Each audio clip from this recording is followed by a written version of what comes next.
Hello friends, this is Rupam Yadav and welcome to career Mantra 9.1। दोस्तों, जैसा कि आप लोग थंबनेल देखकर ही समझ गए होंगे, आज हम आपके लिए UP TET previous year paper 2019 लेकर आए हैं, जो को 8 जनवरी 2020 को हुआ था, जिसमें हम चाइल्ड डेवलपमेंट का पोर्शन सॉल्व करने वाले हैं। तो चलिए देखते हैं फर्स्ट क्वेश्चन। फर्स्ट क्वेश्चन है, किसने बहुविमात्मक प्रज्ञा सिद्धांत दिया है? Option A Goleman, B Spearman, C John Mayer, D Gardner. Option D is right, Gardner. अब देखिए, बहुविमात्मक सिद्धांत समझ नहीं आ रहा होगा, जैसे ही मैं नाम लूंगी क्या बहुबुद्धि सिद्धांत, तो आपको तुरंत याद आ जाएगा हॉवर्ड गार्डनर। तो बहुबुद्धि सिद्धांत या बहुविमात्मक सिद्धांत किसने दिया है? हॉवर्ड गार्डनर ने दिया है। कब दिया था? 1983 में दिया है। और इन्होंने क्या बताया कि बुद्धि एक प्रकार की न होकर कितने प्रकार की, बहुत प्रकार की है। तो इन्होंने बुद्धि के इसमें 8 टाइप बताए हैं। 8 टाइप कौन कौन से हैं? वैयक्तिक बुद्धि, व्यक्तिस्व बुद्धि, संगीत बुद्धि, शरीर गतिकी बुद्धि, स्थानिक बुद्धि, तार्किक गणितीय बुद्धि, भाषाई बुद्धि और प्राकृतिक बुद्धि। ये 8 टाइप्स बताएं। नेक्स्ट क्वेश्चन देखिएगा। डिसलेक्सिया में यह करने में कठिनाई होती है। किसमें? पढ़ने बर्तनी में, व्यक्त करने में, खड़े होने में, बोलने में। ऑप्शन ए इज राइट, पढ़ने या बर्तनी में। डिसलेक्सिया क्या है? एक तरीके से अधिगम अक्षमता विकार है, जिसमें क्या है कि वर्णमाला को पढ़ने में कठिनाई होती है, अक्षरों की ध्वनियों को सीखने में कठिनाई होती है, पढ़ते समय क्या करते हैं, स्वरों का लोप हो जाता है और समान उच्चारण वाली ध्वनियों को पहचान नहीं पाते हैं, और क्या करते हैं, अक्षरों के क्रम को उल्टा सीधा कर देते हैं, इधर उधर, जैसे लकड़ी को लड़की या लड़की को लकड़ी बोल देते हैं। नेक्स्ट क्वेश्चन देखिएगा। निम्न में से क्या समावेशी कक्षा में शिक्षक की भूमिका नहीं है? बच्चों की आवश्यकता के अनुरूप बैठने की पर्याप्त व्यवस्था करनी चाहिए, शिक्षक को निःशक्त बच्चों पर ध्यान नहीं देना चाहिए, शिक्षक को बच्चों को प्रोत्साहित करना चाहिए, शिक्षक को सीखने में अक्षम को अतिरिक्त समय देना चाहिए। तो सभी ऑप्शन इसमें सही है। ऑप्शन बी इज राइट, क्योंकि ये पूछा है कि भूमिका नहीं है, जबकि क्या है, निःशक्त बच्चों पर भी टीचर को ध्यान देना चाहिए। तो बाकी सभी सही है, ये गलत है। नेक्स्ट क्वेश्चन है, कक्षा में छात्रों को प्रश्न पूछने के लिए हतोत्साहित करना चाहिए, प्रेरित करना चाहिए, रोक देना चाहिए या अनुमति नहीं देनी चाहिए? तो ऑप्शन बी इज राइट, प्रेरित करना चाहिए। ठीक है, क्योंकि जिससे क्या होता है कि प्रश्न पूछने के लिए अगर प्रेरित करेगा टीचर, तो क्या होगा कि वे शिक्षण अधिगम प्रक्रिया में क्या है, सक्रिय भूमिका का रोल प्ले कर पाएंगे, एक्टिव रहेंगे बच्चे, और इससे क्या है, ज्यादा से ज्यादा मतलब उनकी जिज्ञासाओं का समाधान होगा। नेक्स्ट है, बच्चे की वृद्धि मुख्यतः संबंधित है शारीरिक विकास से, सामाजिक विकास से, भावात्मक विकास से या नैतिक विकास से? तो ऑप्शन ए इज राइट, वृद्धि किससे संबंधित होती है? विकास से। ठीक है, शारीरिक विकास से, स्पेशली किससे? शरीर से रिलेटेड रहती है क्या? बुद्धि। और विकास के अंदर ये सभी पक्ष सम्मिलित रहते हैं। नेक्स्ट क्वेश्चन देखते हैं, मानव विकास का प्रारंभ होता है कब से? गर्भावस्था से, पूर्व बाल्यावस्था से, उत्तर बाल्यावस्था से या शैशवावस्था से? तो ऑप्शन ए इज राइट, गर्भावस्था से। मानव विकास का प्रारंभ कब से होता है? गर्भावस्था से ही हो जाता है। और क्या कहते हैं इसको? बूम टू टोम चलता है। ठीक है, गर्भ से लेके और कब्र तक चलता रहता है विकास। नेक्स्ट है, द कंडीशंस ऑफ लर्निंग पुस्तक के लेखक हैं E.L. Thorndike, B.F. Skinner, R.M. गेने, I.P. पावलव। तो option C is right, R.M. गेने। अब देखिए, सभी की बुक्स देख लेते हैं। R.M. गेने की बुक है द कंडीशंस ऑफ लर्निंग, जो कि आपको ऊपर दी गई है। E.L. थॉर्नडाइक की बुक है animal intelligence, the psychology of arithmetic भी कहते हैं इसको। B.F. स्किनर की बुक है द सिलेक्शन ऑफ बिहेवियर। किसकी है? B.F. स्किनर की। I.P. पावलव की है कंडीशनड रिफ्लेक्सेस व लेक्चर्स ऑफ कंडीशनड। ये किसकी है? आपकी I.P. पावलव की है। ओके, नेक्स्ट क्वेश्चन देखिए, किशोरावस्था बड़े संघर्ष, तनाव, तूफान व हमला व विरोध की अवस्था है। देखिए, तनाव के बाद ये हमला की जगह क्या है, तूफान शब्द दिया गया है। ये इसमें पर डेफिनेशन में है, यहाँ हमला शब्द दे दिया है, जिससे क्या है कि आप थोड़ा सा घूम जाए। देखिए, ऑप्शन ए देखिएगा, Jersild, Stanley Hall, Simpson, Crow and Crow. तो ऑप्शन बी इज राइट, ये स्टेनले हॉल की परिभाषा बहुत ही फेमस है, अक्सर एग्जाम्स में पूछी जाती है। नेक्स्ट क्वेश्चन देखिएगा, सूक्ष्म शिक्षण के भारतीय प्रतिमान में कुल कितना समय लगता है? 36 मिनट्स, 40 मिनट्स, 45 मिनट्स या 30 minutes? Option A is right, 36 minutes. सूक्ष्म शिक्षण जिसे माइक्रो टीचिंग भी बोलते हैं वो कितने मिनट्स की होती है? 36 मिनट्स की होती है, जिसमें टोटल 6 पार्ट में ये डिवाइड रहती है। 6 इस टाइप से रहता है, तो 6 या कितना हो गया? 36। ओके, जिसमें पाठ योजना निर्माण, 6 मिनट शिक्षण, प्रतिपुष्टि या पोषण, पुनः पाठ योजना निर्माण, पुनः शिक्षण, पुनः प्रतिपोषण, ये टोटल 36 मिनट्स हो जाते हैं आपके। नेक्स्ट है, सीखने का पठार की प्रक्रिया के मुख्य अभिलक्षण हैं जो एक स्थिति को प्रकट करते हैं जिसमें सीखने की प्रक्रिया में कोई उन्नति नहीं होती। यह कथन किसका है? तो ये देखिएगा, गेट्स व अन, हॉलिंगवर्थ, रॉस, स्किनर। तो ऑप्शन सी इज राइट, ये है आपका रॉस का कथन है ये, कि सीखने की प्रक्रिया में जब क्या है, कुछ भी कोई उन्नति ना हो तो उसे क्या कहते हैं? सीखने का वक्र कहते हैं, सॉरी पठार कहते हैं। नेक्स्ट है, यदि शिक्षक कक्षा में एक छात्र को समस्यात्मक बालक के रूप में पाता है तो उसे क्या करना चाहिए? बच्चे को दंड देना चाहिए? नहीं देना चाहिए। बच्चे को नजरअंदाज कर देना चाहिए? नजरअंदाज भी नहीं करना चाहिए। बच्चे को परामर्श देना चाहिए? परामर्श तो देना चाहिए। तत्काल घर वापस भेज देना चाहिए? ये भी नहीं करना चाहिए। तो ऑप्शन सी इज राइट, परामर्श। बच्चे को क्या करना चाहिए? परामर्श देना चाहिए, उसको समझाना चाहिए। नेक्स्ट है, पाठ्य सहगामी क्रियाएं मुख्यतः संबंधित हैं किससे? शैक्षिक संस्थानों के विकास से, छात्रों के सर्वांगीण विकास से, छात्रों के वृत्तिक विकास से, या छात्रों के मानसिक विकास से? तो ऑप्शन बी इज राइट, छात्रों के सर्वांगीण विकास से। पाठ्य सहगामी क्रियाएं क्यों कराई जाती हैं? जिससे क्या है कि बच्चों का सर्वांगीण विकास हो सके। ठीक है, इससे क्या है, बच्चे को मतलब वो होता रहता है, क्या मिलता है? मोटिवेशन मिलता रहता है, उसमें क्या है, वो रुचि लेते हैं और क्रियाशील रहते हैं, एक्टिव रहते हैं इससे। नेक्स्ट है, निम्न में से किसने अधिगम सिद्धांत का प्रतिपादन नहीं किया? अधिगम का मीन्स मतलब होता है लर्निंग। ओके, तो इसमें option A is Kohler, Skinner, B S. Bloom, Thorndike. तो इनमें सभी ने दिया है बी.एस. ब्लूम को छोड़कर। Option C is right, B S. Bloom जो है इन्होंने अधिगम का सिद्धांत नहीं दिया, बाकी सभी ने दिया है। तो बी.एस. ब्लूम ने क्या किया था कि शिक्षण अधिगम के उद्देश्यों का वर्गीकरण प्रस्तुत किया था 1956 में।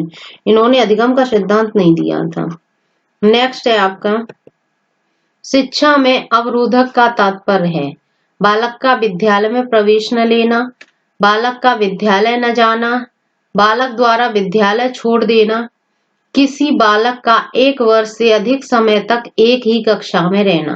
तो ऑप्शन डी इज राइट, किसी बालक का 1 वर्ष से अधिक समय तक एक ही कक्षा में रहना क्या है? आपका अवरोधक है। ठीक है, नेक्स्ट क्वेश्चन है आपका, निम्न में से किस कौशल में पूर्व ज्ञान का परीक्षण आता है? उद्दीपन परिवर्तन कौशल, प्रस्तावना कौशल, समापन कौशल, या प्रदर्शन कौशल? ऑप्शन बी इज राइट, प्रस्तावना कौशल। प्रस्तावना कौशल क्या होता है? इसमें आपको मतलब पूर्व ज्ञान आपका जो होता है उससे ले जाके और नवीन ज्ञान से जोड़ा जाता है, जो टीचर आपको सिखाना चाह रहा है वहां तक ले जाता है। प्रस्तावना कौशल के देखिए घटक क्या क्या होते हैं, देख लीजिएगा एक बार। पूर्व ज्ञान से संबंध, आदंत ज्ञान से तुलना, प्रेरणा हेतु उपयुक्त युक्ति व शिक्षक साधनों का चयन, प्रश्नों में तारतम्यता और उद्दीपन प्रभाव, ये सभी प्रस्तावना कौशल के घटक हैं। नेक्स्ट क्वेश्चन देखिएगा, स्तंभ ए तथा स्तंभ बी को सुमेलित कीजिए, मैच करना है इनको। तो अभी जो बुक्स आई थी वही है एनिमल इंटेलिजेंस, ये किसकी है? थॉर्नडाइक की बुक है। मैंने अभी पीछे भी बताया था आपको किसकी बुक है, ये थॉर्नडाइक की है। पुनर्बलन की अनुसूची, ये किसकी है? स्किनर की बुक है, स्किनर। बी का 4 हो जाएगा। और सारगर्भिता का नियम दिया है गेस्टाल्ट ने, ए हो जाएगा, सी का ए। एंड डी अनुकूलन, ये किसने दी है आपकी? ये भी थॉर्नडाइक ने दी है, सॉरी पियाजे ने दी है, सॉरी। ठीक है, अनुकूलन किसने दिया है? पियाजे ने दिया। 3, 4, 1, 2, ऑप्शन डी इज राइट, 3, 4, 1, 2।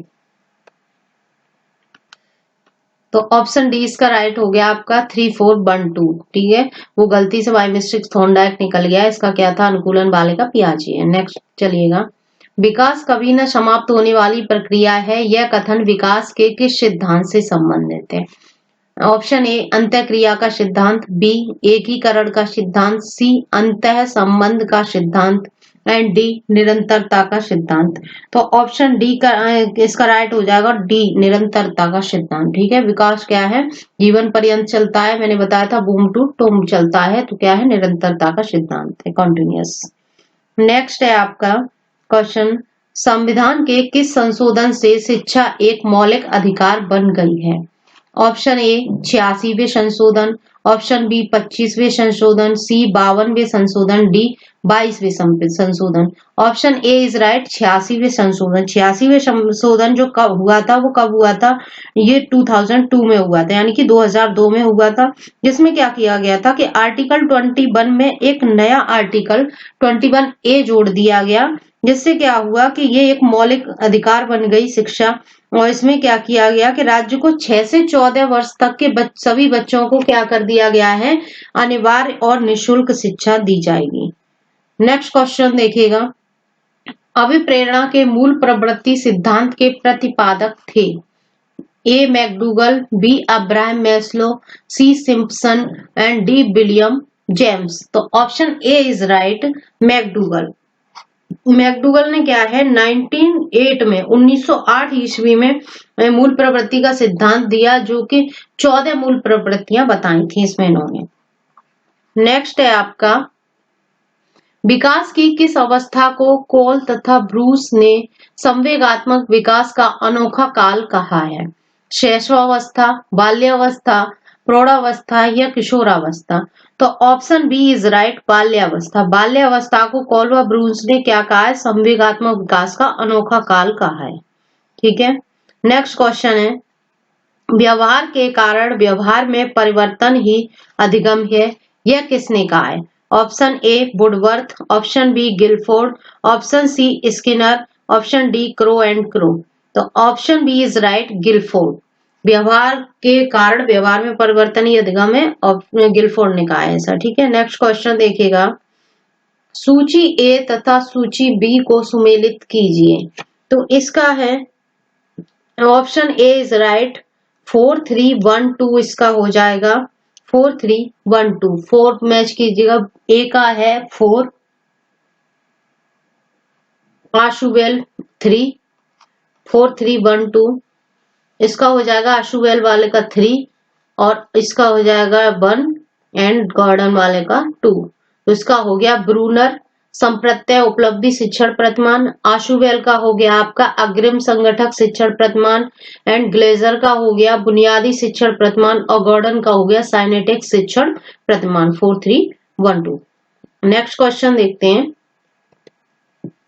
समस्या समाधान का प्रथम चरण है आंकड़ा संग्रहण, समस्या की पहचान, परिकल्पना का परीक्षण, परिकल्पना का निर्माण। तो ऑप्शन बी इज राइट, समस्या की पहचान। समस्या समाधान का, क्योंकि समस्या का समाधान तभी कर पाएंगे जब समस्या की पहचान हो जाएगी।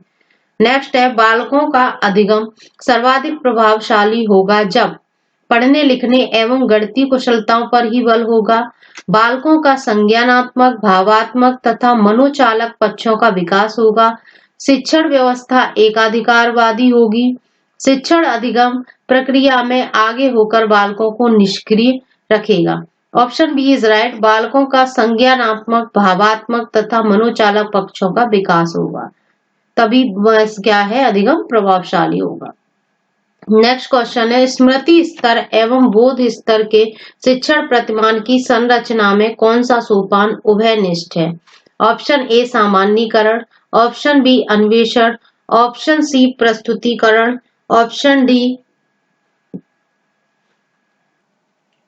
डी तैयारी। तो ऑप्शन सी इज राइट, प्रस्तुतिकरण। ठीक है, उस शिक्षण प्रतिमान की संरचना में कौन सा सोपान उभयनिष्ठ है? प्रस्तुतिकरण। नेक्स्ट क्वेश्चन देखिएगा, निम्न में से किस सिद्धांत को पुनर्वलन का सिद्धांत भी कहते हैं? शास्त्रीय अनुबंधन सिद्धांत, उद्दीपक अनुक्रिया सिद्धांत, सूझ का सिद्धांत, क्रिया प्रसूत अनुबंधन सिद्धांत। ऑप्शन डी इज राइट, क्रिया प्रसूत अनुबंधन सिद्धांत, जिसको हम क्या बोलते हैं?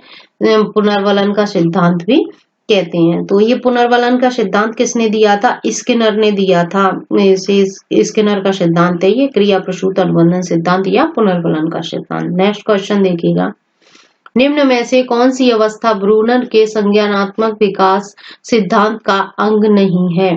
ऑप्शन ए आंत प्रज्ञावस्था, प्रतिबिंबात्मक अवस्था, संकेतात्मक अवस्था या क्रियात्मक अवस्था। तो ऑप्शन ए इज राइट, आंत प्रज्ञ अवस्था ये इनकी नहीं है, जबकि प्रतिबिंबात्मक अवस्था, संकेतात्मक अवस्था और क्रियात्मक अवस्था ये तीनों ही है। बट जिसमें क्रियात्मक अवस्था फर्स्ट नंबर पे, सेकंड प्रतिबिंबात्मक है और थर्ड क्या है? संकेतात्मक अवस्था है। ठीक है, नेक्स्ट क्वेश्चन है आपका, मॉरिसन ने बोध स्तर के शिक्षण प्रतिमान में 5 पदों का वर्णन किया है।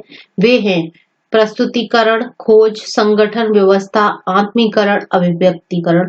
इनको क्या है, हमें सीक्वेंस से लगाना है। तो ऑप्शन बी इज राइट, 2 1 4 3 5।